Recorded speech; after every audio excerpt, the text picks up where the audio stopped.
Bonjour à toutes, bonjour à tous, bienvenue dans les Vendredis de la Recherche. Alors aujourd'hui, c'est le format des vendredis. Les chercheurs décryptent l'actu. Donc on a deux sujets à vous présenter aujourd'hui. Donc bonjour Nicolas déjà pour commencer. Bonjour Yannick. Donc je suis Yannick Martiquet, directeur de la recherche, et je suis accompagné par Nicolas Leroy, ici présent, qui est donc professeur en histoire du droit et vice-président administration, finance, relations internationales de l'Université de Nîmes. C'est ça. Donc pour présenter un petit peu les sujets qui vont nous accompagner tout au long de cette émission, donc on s'est dit qu'on allait faire un petit point, mais on y reviendra certainement dessus parce qu'on a plein de choses à dire sur ces sujets-là.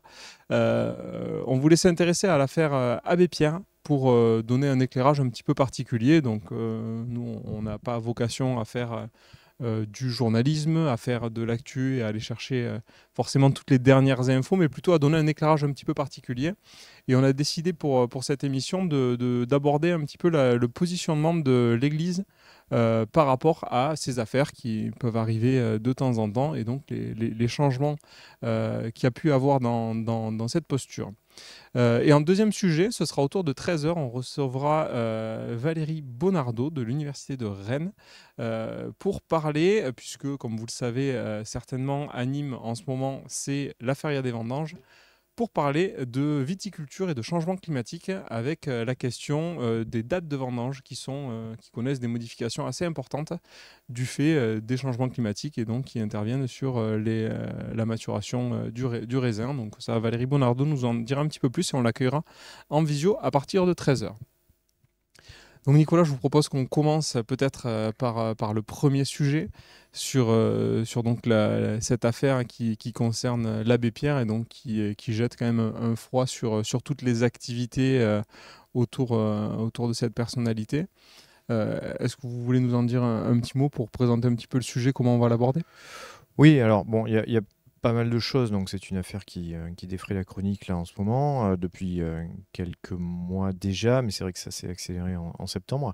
Donc c'est une affaire qui présente plusieurs facettes, parce que pour, euh, pour se relier à votre présentation, il y a deux choses. D'une part, c'est évidemment une affaire, bon, on le sait, d'agression sexuelle, voire de viol, qui aurait pu être commis donc par une personnalité qui a été hautement médiatique, hein, l'abbé Pierre, qui a longtemps été une personnalité préférée des Français. Donc c'est une affaire du coup qui touche assez fortement la Fondation Abbé Pierre, Emmaüs, du coup, qui évidemment sont très étroitement liés à la personnalité, à l'image de l'abbé Pierre. Et puis il y a ça, on va peut-être le laisser de côté, hein, il y a la deuxième facette qui est évidemment le fait que l'abbé Pierre c'était un ecclésiastique. Et donc se pose à nouveau sur le devant de la scène médiatique la question des agressions sexuelles commises par des hommes d'église, qui renvoient là aussi à beaucoup de sujets ces dernières années. Alors, la Fondation Abbé Pierre et Emmaüs, ce sont des entités qui sont distinctes de l'Église, hein. Ce sont même des entités qui se revendiquent comme aconfessionnelles. Donc, on est vraiment à côté de l'Église. Donc, du coup, Emmaüs, Oui, c'est vrai Fondation qu'il Abbé n'y a pas Pierre, du tout voilà. de confusion à avoir là-dessus. Oui. C'est pas l'Église. Après, par contre, c'est vrai que l'affaire Abbé Pierre, sur laquelle on reviendra peut-être sur une autre émission pour approcher la chose de manière pénale, parce que, bon, évidemment, l'abbé Pierre étant décédé, il n'y a pas de suite pénale aux affaires qui sont soulevés ces derniers temps, mais ça renvoie, vous l'avez dit, à cette question de la gestion par l'Église des agressions sexuelles, hein, qui auraient pu être commises par un certain nombre de prêtres. Et ça renvoie évidemment à un bon nombre d'affaires qui ont Ouais. lieu et qui sont révélées de plus en plus dans les dernières années. Et c'est vrai on a vu quand même sur le comportement de l'institution Église par rapport à ces comportements, de vrais changements ces dernières années, décennies. Ouais. Alors, le fait qu'il y ait des actes répréhensibles au sein de l'Église, à tendance, donc des actes concernant les problèmes sexuels au sein de l'Église, c'est pas nouveau, hein. Ça date de très très longtemps. On va pas en faire un historique, parce qu'on pourrait remonter au Moyen-Âge, où on a déjà des premiers échos de corruption, comme ça pouvait être dit, au sein de l'Église. Et d'ailleurs, au moment de la réforme qui a donné naissance à la branche protestante du christianisme, il y avait cette question qui était très largement soulevée. Donc c'est pas nouveau. Ce qui est assez nouveau, c'est en effet le positionnement de l'Église, et ça c'est non seulement nouveau, mais très récent. En effet, ce qu'on constate, c'est que pendant très longtemps, à partir du moment où on a commencé à en parler, c'est-à-dire essentiellement dans la deuxième moitié du XXe siècle, l'Église a eu tendance à se protéger elle-même, avant tout, à protéger l'institution qui, même si en France on est dans un État laïque, l'Église restait une institution absolument majeure dans la société et avec un magistère moral très important. Donc l'Église veut se protéger avant tout, et pour se protéger, elle veut que ses affaires restent traitées en son sein. On y reviendra peut-être tout à l'heure, mais il y a une juridiction spécifique au sein enfin, il y a des juridictions spécifiques au sein de l'Église qui donc traitaient ces questions-là en interne, en gros. On évitait que ça sorte, on évitait que ça aille vers les tribunaux non ecclésiastiques, et on se débrouillait ensuite en déplaçant des prêtres, qui avaient été mis en cause à un endroit, on les mettait à un autre endroit, et ainsi on essayait de se débrouiller de cette manière, sans beaucoup de prise en compte des victimes d'ailleurs à ce moment-là. Alors juste peut-être une petite parenthèse sur cette justice particulière. Donc c'est la situation de l'Église, c'est très spécial puisque bon, on a le Vatican qui est un État, l'Église qui est très liée à ça, des juridictions spécifiques. Comment on pourrait expliquer pour être compris de tous, que on puisse échapper à la justice française parce qu'on relève d'une autre juridiction? Ouais.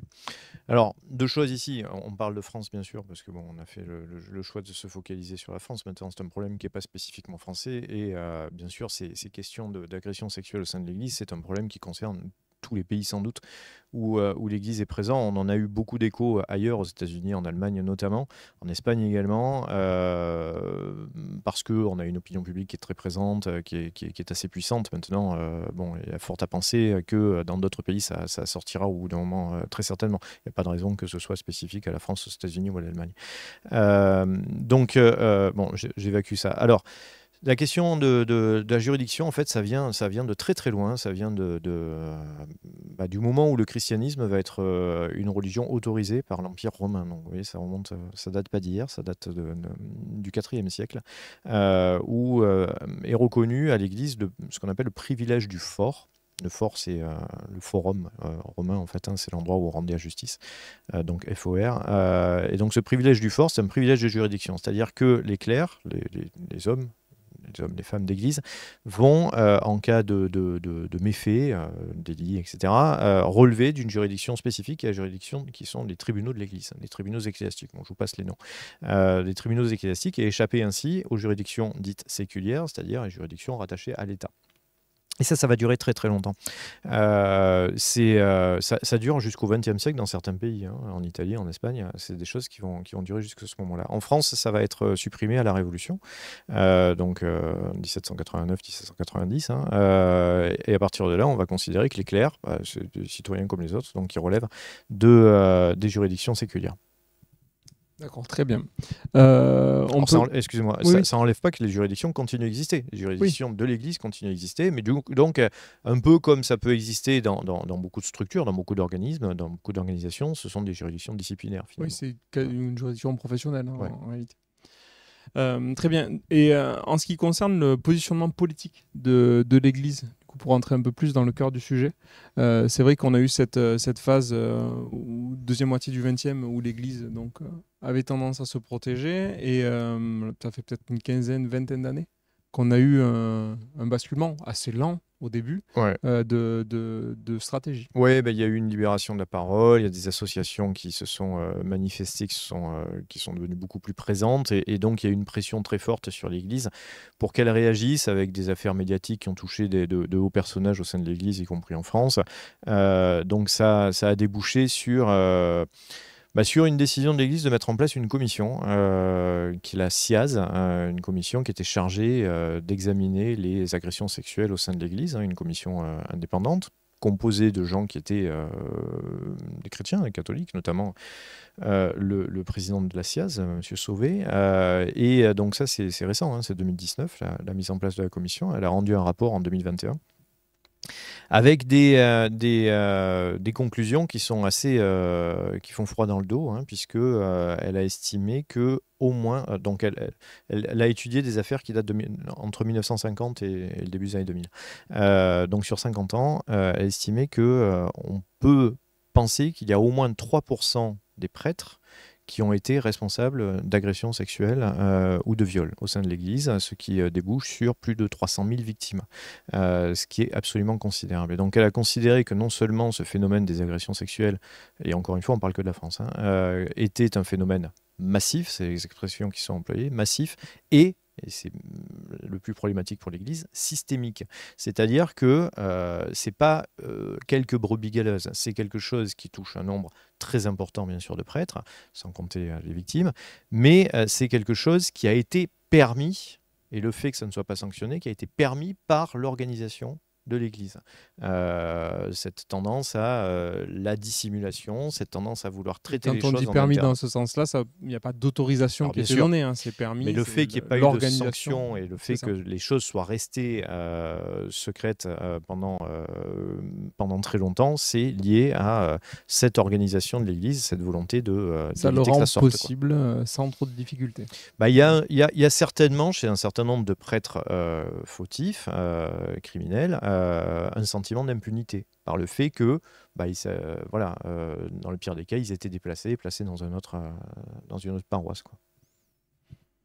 D'accord. Donc il y a eu ce rapport qui a fini d'entériner ça, et en fait depuis, c'est vrai que l'institution on n'a pas eu de changement majeur. Depuis, il y a certainement une meilleure collaboration entre l'Église et les juridictions pénales françaises. Ça, la SIAZ, on n'a pas attendu la SIAZ pour le faire, mais bon, la SIAZ, c'est surtout quelque chose qui a vocation à mettre sur le devant de la scène les victimes, justement, qui étaient les grandes oubliées de ces affaires. Je vous l'ai dit, on avait tendance à se focaliser sur les coupables, les fautifs. Donc là, on met en avant les victimes avec un système d'écoute, avec un système de réparation d'une certaine manière. C'est le principal changement. Ensuite, l'Église a bien conscience qu'elle doit collaborer avec les juridictions civiles et pénales pour faire en sorte que ces questions soient traitées.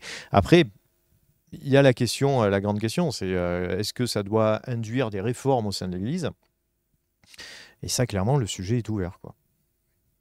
Oui, complètement. Après, ce qui est intéressant, c'est le fait de focaliser sur les victimes. Il y avait aussi une intention de pouvoir prendre en compte, parce que quand on est sur des faits qui remontent à 40, 50 ans, qui sont prescrits ou dont les auteurs sont décédés, on voit bien que de toute façon, la réponse pénale, elle n'est pas adaptée, puisqu'il n'y a aucune réponse pénale. Il ne peut pas y avoir de réponse pénale, puisque le pénal est là pour punir l'auteur, et s'il n'y a plus d'auteur...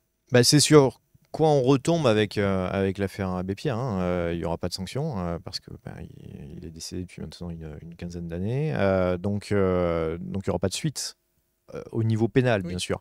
Maintenant, les suites, et c'est là que ça peut poser de graves problèmes à l'Église, c'est sur ce dont j'ai parlé rapidement tout à l'heure, c'est ce magistère moral. L'Église est quand même une institution très puissante, enracinée dans le temps, qui garde une présence importante dans la société française, on ne peut pas le nier.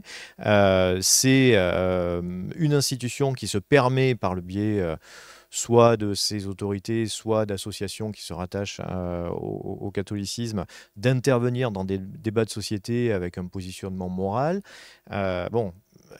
Quid de ce positionnement moral à partir du moment où, en interne, on a quand même des actes qu'on peut qualifier à minima d'immoraux, qui sont commis par les membres de l'Église.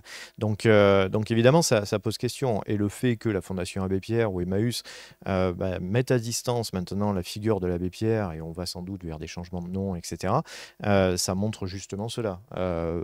On est une association qui a une image positive, on ne veut pas être terni par l'image complètement immorale de l'abbé Pierre. Il y a le sujet d'image, et le sujet le plus grave, comme vous le disiez, c'est la question de la complicité de l'organisation, en fait, qui a permis que les choses soient possibles. Alors, et du coup, voilà, la poursuite pénale, elle est possible aussi dans ce cadre-là. Voilà, à l'égard de la personne morale. Ça, on verra bien ce que ça donne si les poursuites ont lieu, quoi. On essaiera de toute façon de trouver un pénaliste disponible dans les prochaines semaines pour essayer de nous en parler un petit peu plus en détail, de comprendre un petit peu mieux ces mécanismes-là. Parce que on est juristes tous les deux, mais on n'est pas spécialistes, et c'est toujours bien quand même de se cantonner à ces spécialités pour apporter une expertise vraiment valable. Donc n'hésitez pas dans le chat, au fait, je suis là, on vous voit, donc si vous avez des questions, des remarques, des demandes d'éclairage sur ces points-là, vous pouvez tout à fait poser vos questions. Donc on va bientôt changer de sujet. Peut-être vous faire un petit point, puisqu'on a 2 minutes, plutôt que de le faire en fin d'émission, un petit point sur les rendez-vous à venir à l'université. Donc vous voyez derrière nous, juste là, on a une affiche de la Nuit des chercheurs qui est le prochain événement à venir. Donc c'est le 27 septembre. Et cette année, c'est au Pont du Gard. Donc vous pouvez, je pense que le lien va arriver sur le chat de la Nuit des chercheurs. On me fait oui de la tête, mais avec quand même un peu un visage crispé. Donc ça va peut-être mettre une petite minute pour arriver, mais vous inquiétez pas. Donc c'est un événement qui est complètement gratuit, ça dure toute la soirée, vous allez pouvoir rencontrer plein de chercheurs de l'université et d'ailleurs discuter avec eux, apprendre à connaître un peu leur discipline et leur domaine d'expertise. Vous pouvez vous inscrire pour pouvoir accéder à l'événement de manière complètement gratuite. Et ensuite, on a 2 autres événements qui sont derrière moi, avec la journée de la résilience nationale qui est organisée également au Pont du Gard, mais le 4 octobre. Et là aussi, il y a tout un volet professionnel, mais il y a notamment une conférence grand public en fin d'après-midi à 18h, je crois, qui va porter sur ces sujets-là de la résilience et la recherche qu'on conduit à l'université Nîmes pour essayer d'apporter des solutions à ces problématiques de risque.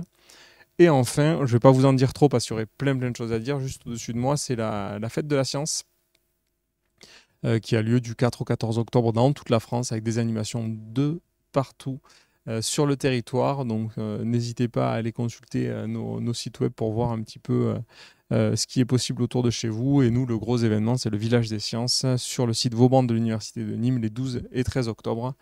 Donc à ne pas rater. Et peut-être dernière chose, où vous pourrez nous retrouver la semaine prochaine. On a été invité par l'Université de Grenoble-Alpes à un colloque sur comment on fait de la vulgarisation scientifique sur Twitch. Donc moi je serai présent sur une table ronde dans l'après-midi. Donc on va vous mettre aussi le lien dans le chat. C'est bon, bien sûr, si vous êtes sur place, vous pouvez venir suivre l'événement, mais c'est aussi accessible à distance sur la chaîne YouTube, avec les références qui sont notées sur le site du colloque. Donc n'hésitez pas à venir jeter un œil. C'est vraiment consacré à Twitch comme média de vulgarisation scientifique, avec tous les bons côtés que ça peut comporter, mais également les limites. Donc on vous y retrouvera. N'hésitez pas à venir jeter un œil, ça va être extrêmement intéressant. Donc pour la suite, je vous propose qu'on accueille Valérie Bonardo si elle est connectée. C'est bon? Oui, non? Pas encore connectée? Donc elle ne devrait... Si, j'arrive. Ah, c'est bon, elle arrive. On vous entend, c'est parfait. Et on va bientôt vous voir. Bonjour. Donc, bonjour, merci beaucoup d'être avec nous pour cette émission. Donc voilà, on est dans le cadre des Vendredis de la Recherche à l'Université de Nîmes. On fait un live tous les vendredis midi pour parler un peu de recherche et de sujets que la recherche peut éclairer, pour lesquels la recherche peut apporter cet éclairage d'experts. Et donc, Madame Bonardo, pour vous présenter rapidement, vous venez de l'Université de Rennes 2, c'est bien ça? C'est ça, oui. Je suis donc enseignante-chercheur, maître de conférence à l'Université Rennes 2 au département de géographie. Et je suis plutôt spécialisée en climatologie, pardon. Oui, donc, département de géographie, climatologie, et mes recherches portent sur le changement climatique appliqué aux agrosystèmes et particulièrement à la viticulture. Très bien. Et donc, en fait, je vous ai contacté cette semaine et vous avez répondu extrêmement rapidement et tout. C'était un bonheur d'échanger avec vous déjà en préparation. Parce que Merci. cette semaine à Nîmes, c'est la Feria des vendanges. Donc, on fête les vendanges. Et ça fait plusieurs années qu'on se dit qu'il faut absolument qu'on traite ce sujet-là. Parce que au-delà du sujet très léger pour nous, c'est festif, c'est le moment de rencontres un petit peu populaires autour de ces thématiques-là. Mais en fait, il y a de vrais sujets scientifiques qui peuvent être aussi inquiétants et qui impactent très, très fortement l'activité des professionnels du secteur. Et donc, en regardant, j'ai remarqué très rapidement que vous veniez de publier un article en collaboration avec The Conversation pour parler en fait de la question des vendanges et du changement climatique avec les changements de date qui peuvent intervenir de manière assez importante d'une année sur l'autre. Est-ce que vous pouvez nous dire un petit peu plus pour nous permettre de comprendre un petit peu le sujet, comment le changement climatique peut impacter les dates de récolte pour la viticulture? D'accord, ben, comme tout production agricole, la récolte, elle est, comment dire, elle est, excusez-moi, je viens de faire 4 heures de cours. Aucun problème. Elle est conditionnée par les conditions météorologiques de la saison végétative. Donc, quand on a une saison plutôt chaude, eh bien, la récolte va être avancée. Quand on a une saison plutôt fraîche, humide, elle va être plutôt retardée. Donc là, on va parler de variabilité interannuelle. Donc, c'est le climat de la saison végétative, hein, ou même de l'hiver qui a précédé, qui vont jouer sur le fonctionnement physiologique de la plante et ensuite sur la maturation des raisins, des baies dans les raisins. Et donc, quand le raisin arrive à maturité, eh bien, il a expérimenté un certain climat. Et donc, en fonction de la météo de la saison, eh bien, on aura des dates plus ou moins tardives ou précoces. Donc, c'est vraiment la vigne, c'est vraiment un très, très bon indicateur, comme c'est écrit là dans l'article qui vient d'être publié. En fait, au départ, c'était pas forcément de montrer le changement climatique, mais c'était également de montrer, comme depuis très longtemps, la vigne était un bon indicateur de la variabilité interannuelle du climat. Oui, c'est particulièrement intéressant parce qu'en effet, comme vous l'avez montré, hein, on a des outils qui datent du Moyen-Âge, hein, avec le banc des vendanges, qui donne le point de départ des vendanges, qui nous permettent de suivre bien mieux que beaucoup d'autres outils aujourd'hui l'évolution climatique sur le long temps, puisque vous arrivez à remonter jusqu'à la deuxième moitié du Moyen-Âge, quoi. Oui, tout à fait. Alors, c'est pas moi, c'est pas mes recherches, hein. J'ai fait que contextualiser mes recherches qui arrivent tout à la fin, du coup. Et donc, là, dans l'article, oui, c'est un graphique qui montre l'évolution de la date de récolte des raisins en Bourgogne. Et ça a été possible parce qu'il y avait un archiviste de la ville de Dijon qui s'appelle Joseph Garnier, qui, au XIXe siècle, a recensé ces dates de vendange par rapport à la date des bancs de vendange. Les bancs de vendange, c'est une obligation juridique. Enfin, on était obligé de publier des bancs de vendange pour autoriser la récolte, donc, à cette époque. Et donc, voilà, tous les ans, il a pu répertorier ou mettre au point cette longue série, parce que, alors si mes souvenirs sont bons, je vais essayer de retrouver le graphique. Oui, ça part de la chronique, elle part de 1370 pour aller jusqu'en 1400, enfin jusqu'à la fin jusqu'à 1500 à peu près. Donc, on a une bonne série assez longue, plus de 130 ans, qui montre des dates de récolte moyenne qui se concentrent autour de la fin du mois de septembre, mais avec des variabilités assez grandes, donc très précoces, donc soit le début septembre, soit ou tardif, soit le début octobre. Et c'était associé, donc les dates précoces étaient associées à des années plutôt sèches, chaudes et sèches, et les années tardives à des années plutôt humides et fraîches.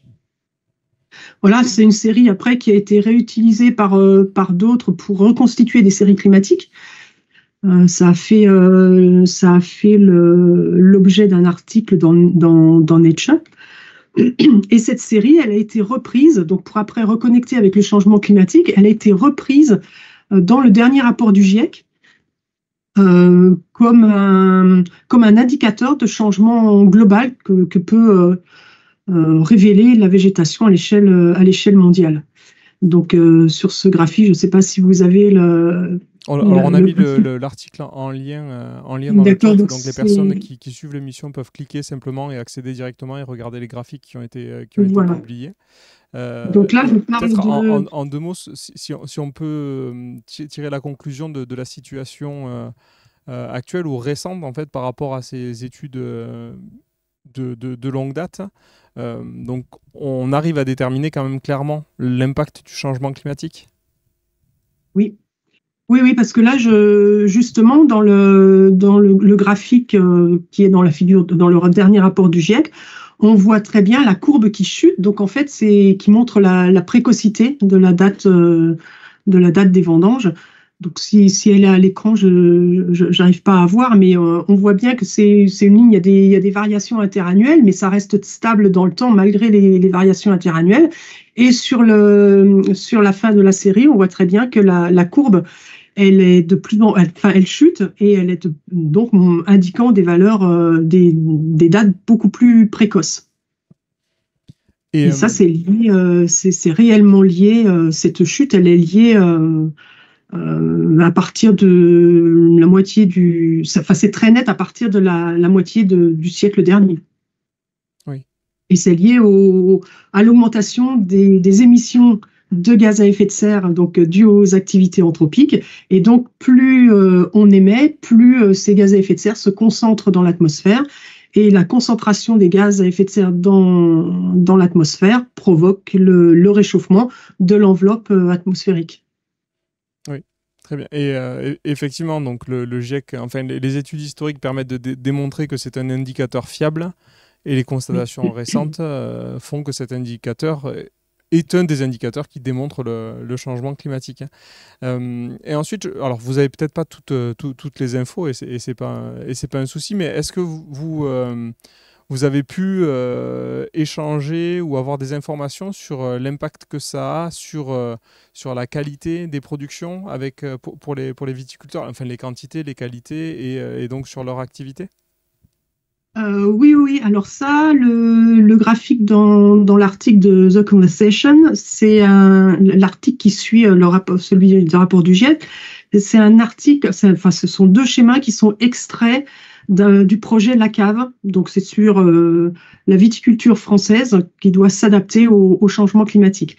Et il y a un graphique qui vous montre pour 3 régions françaises, donc dans le Bordelais, les Côtes-du-Rhône et l'Alsace.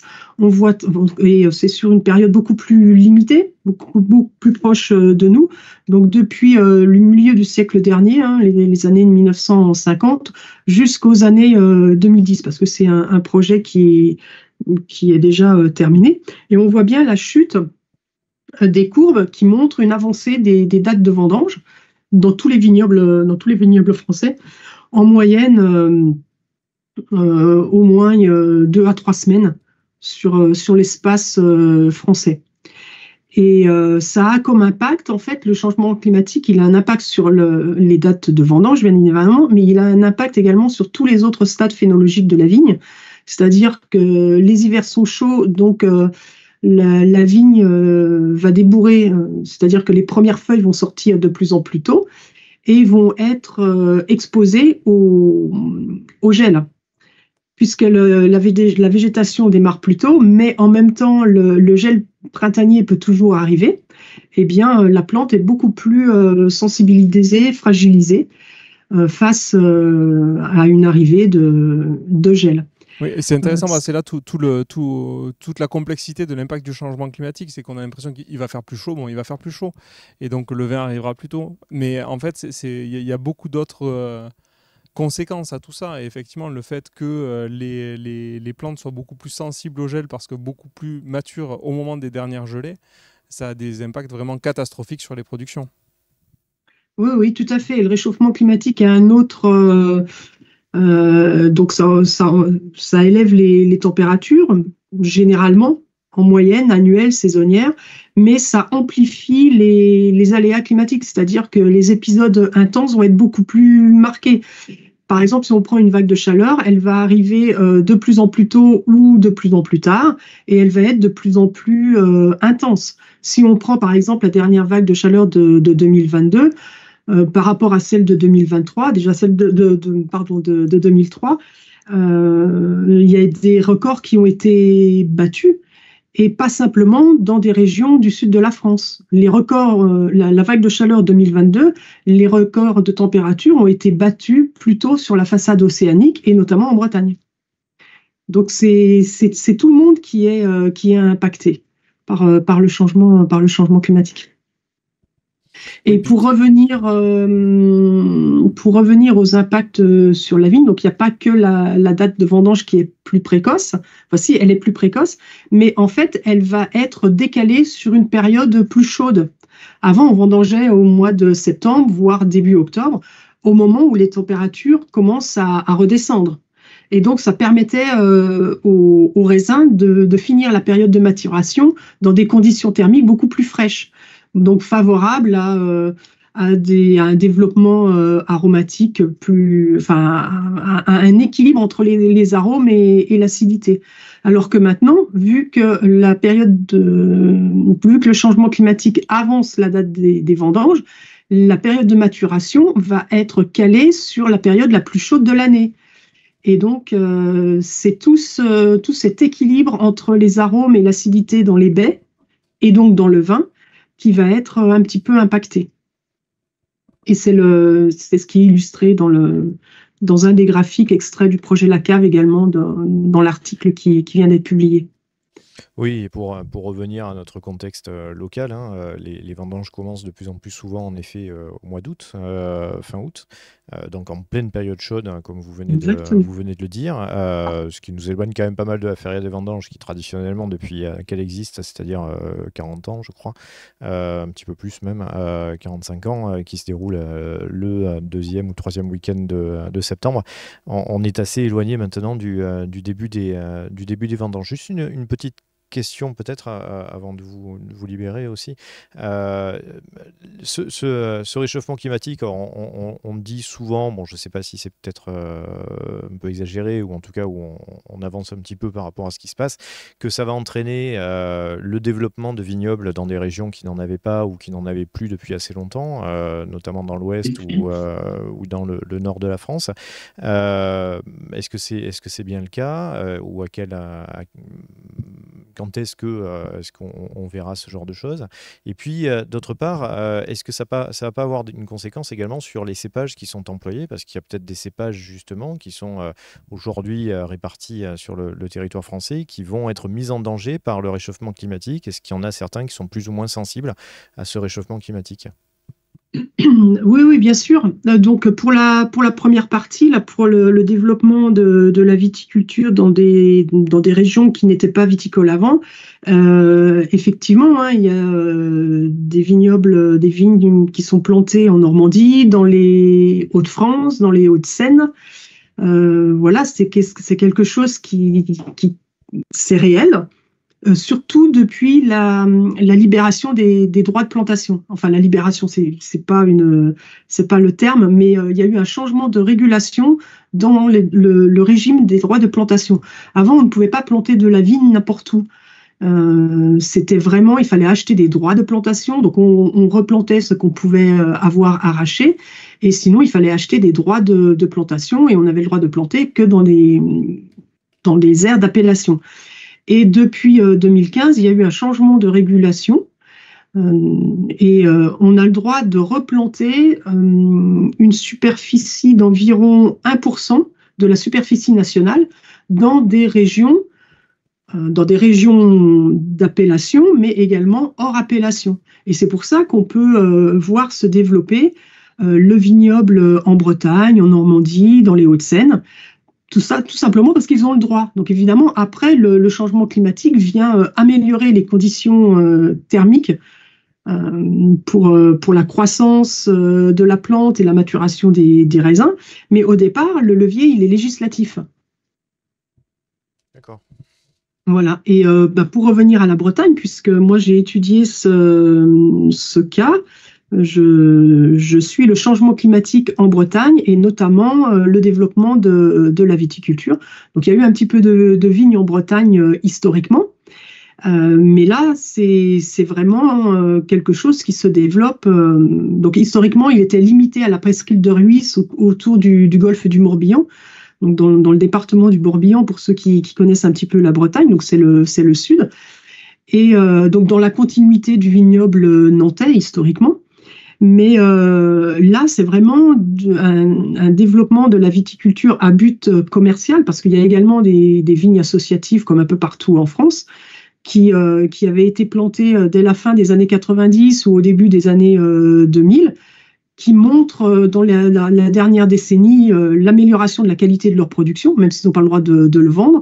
Ils voient bien. Et donc, les vignerons professionnels, ou enfin, du moins ceux qui plantent maintenant à but commercial, ils s'appuient sur les expériences des vignobles associatifs.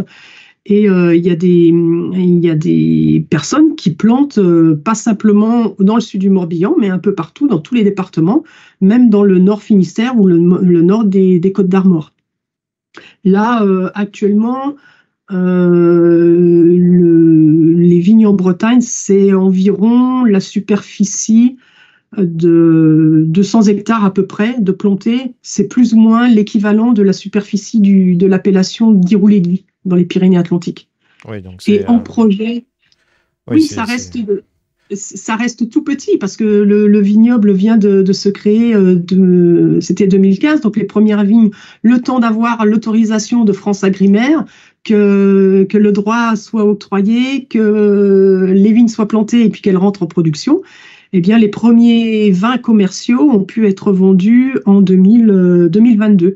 Là, c'est ça va être la troisième vendange où les vignerons pourront vendre leur production. Et pour revenir à votre deuxième partie de question, pardon, sur les cépages. Donc effectivement, il y a des cépages qui vont être très éprouvés par le changement climatique, par des températures plus élevées. On l'a vu surtout dans le sud de la France, avec des périodes caniculaires, avec des baies qui vont impacter le rendement et la qualité. Pas de pluie. On a vu dans les Pyrénées-Orientales des problèmes de sécheresse là, qui se cumulent depuis 1, 2, voire 3 ans. Donc là, évidemment, il y a réellement des régions plus éprouvées que d'autres. Et il y a des cépages, oui, finalement, il va falloir planter des cépages qui vont être plus tolérants à la sécheresse. On ne va pas dire résistants, ça n'existe pas, mais au moins tolérants. Voilà, mettre des cépages à maturité encore plus tardive. Adapter les porte-greffes. Enfin, il y a beaucoup de méthodes, des leviers d'adaptation qui se fait au sein de la parcelle, des changements de cépage, de mode de conduite. Et, voilà. Et puis après, il y a beaucoup d'innovations technologiques qui vont faire qu'il y a des changements également. On va changer de système économique, forcément. Bien, très bien, merci beaucoup. Merci pour toutes ces explications, c'était vraiment très clair et c'est vrai que c'était vraiment une chance de pouvoir vous avoir avec nous aujourd'hui pour avoir un éclairage aussi précis de ces questions-là, tout en restant, je pense, très abordable pour tout le monde parce que l'exercice n'est pas quand même forcément si évident que ça. Donc on va vous laisser vaquer à votre fin de semaine parce que apparemment ça a été un petit peu compliqué en termes de rythme, mais bon, c'est une rentrée pour tout le monde, donc c'est quand même un petit peu difficile. Merci beaucoup, merci encore une fois d'avoir été avec nous. Avec plaisir. Et puis nous on va reprendre pour conclure cette émission. Donc c'était la première des chercheurs décrypte pour cette année, pour cette nouvelle année universitaire. Et donc, on va essayer de partir sur un rythme bimensuel, à peu près, Oui, tous on les va 15 jours. essayer de tenir tous les 15 jours.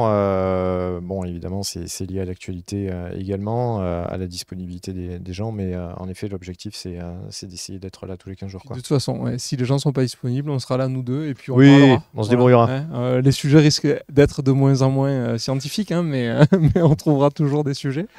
Non, mais l'idée, c'est quand même d'essayer de tenir le rythme, parce que le format, nous, on pense que c'est important de pouvoir faire ça aussi, de pouvoir donner cet éclairage-là. On prévoit les sujets dans la semaine qui précède. Si vous avez d'ailleurs des idées de sujets qu'on pourrait aborder dans ce cadre-là, hein, que ce soit les étudiants, les personnels, les enseignants ou même les personnes qui nous regardent, n'hésitez pas à nous contacter. Ou si des chercheurs disent « moi j'aimerais bien parler de ce sujet d'actu-là parce que je travaille dessus et ça me plairait bien », mais on est tout prêt à vous recevoir dans ce contexte-là. Prochaine émission, Tom, c'est toi. Donc c'est Unimatin, lundi matin, avec un Tom extrêmement en forme et réveillé, dès 8h15 le lundi. Comme toujours. Voilà, comme toujours, avec des rubriques phares, hein, la météo, les actus. Voilà. Bon, en gros, l'idée, c'est de vous faire un petit récap en début de semaine pour vous montrer toutes les activités auxquelles vous pouvez assister ou participer pendant la semaine et passer un réveil plein de bonne humeur avec notre ami Tom. Et donc, nous, on se retrouve vendredi prochain pour un vendredi de la recherche. Sachez que les invitations sont lancées. Je n'ai pas encore eu tous les retours, mais ça se prépare très, très fort. Merci beaucoup. Merci, Nicolas. Merci. Bon week-end. Bon week-end aussi. Et à très bientôt. À bientôt, tout le monde.